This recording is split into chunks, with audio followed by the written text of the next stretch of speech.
In today's world of agile development, the way of developing a product and releasing them to the end users has changed drastically. Now we need a full amount of automation to support our daily needs and recurring cycle of agile model, where we build the product in smaller components and then integrate them and release them to the end users in multiple recurring cycles. And that has left multiple questions for IT people to consider. One question that we are going to handle here is whether you want to deploy a website in few minutes using Jenkins. Jenkins, we all know, is a CI/CD tool that helps integrating multiple target machines and softwares in order to provide us full automation from developing a software till releasing them to the end users. Here we are going to understand with a short demo. We have a scenario where a developer is developing a product and placing them on Git as a version control system. This code will be pulled by our Jenkins job, and Jenkins will be building this code and making it ready, baking it into a Docker image to deploy it on the target machine that will have a container deployment mechanism to deploy this website and make it accessible to the end users. So that's what we are going to see using a short demo here. I have a Jenkins running. Let me log in onto the machine.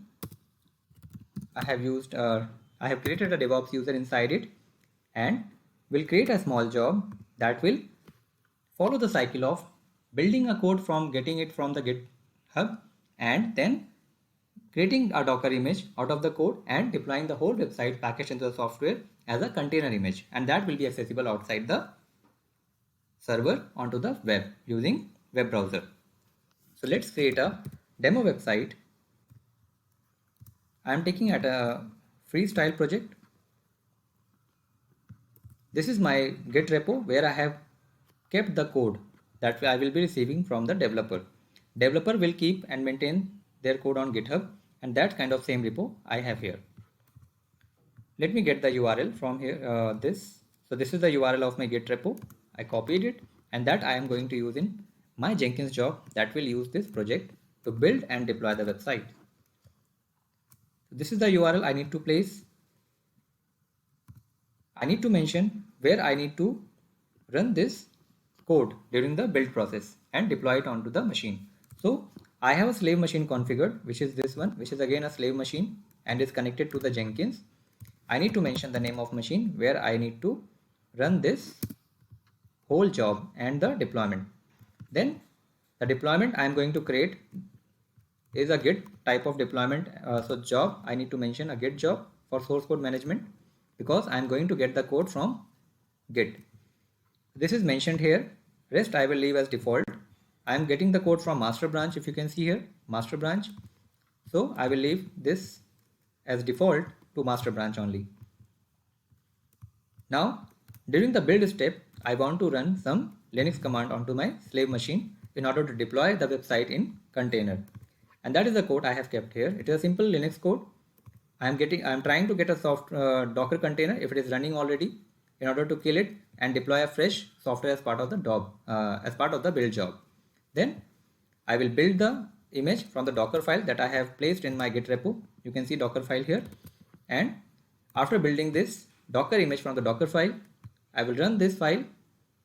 I will run this image as a Docker container and deploy the website. So this all simple step I am going to run as part of my Jenkins job. Okay, all codes are pasted. So now as you can see, Docker run is going to start the container and map it to the host port 82 and the container port will be 80, and the image that is going to use is the baked one from the previous step, DevOps demo. Let's save the job and try to build it. When I click on build now, it will give me an entry here. So this is the first recurrence of the job. So I will get the job ID here and I can go inside and check the console output if it was success or not. The blue sign shows you success. The job was success, and I can get all the job here in console output and get the final status here as finished success. So since everything is done here, I can check on the slave machine if my Docker container is deployed correctly. DevOps demo was the name of the image. So I'm checking the image by the image name, and you can see One container has been deployed 33 seconds ago by the Jenkins job only. So let's try to access the website that we deployed just now. Copy the slave IP and try to open it on the web browser. The host port that I used was 82, and the website that I kept here with the name is DevOps IQ. So I'm going to access it on my web, and it is accessible. So that you can see, using Jenkins job, I was able to fetch the code from the Git, build it, make a container image and deploy it immediately without any human intervention. I just had to go here on the job and build it and get the work done.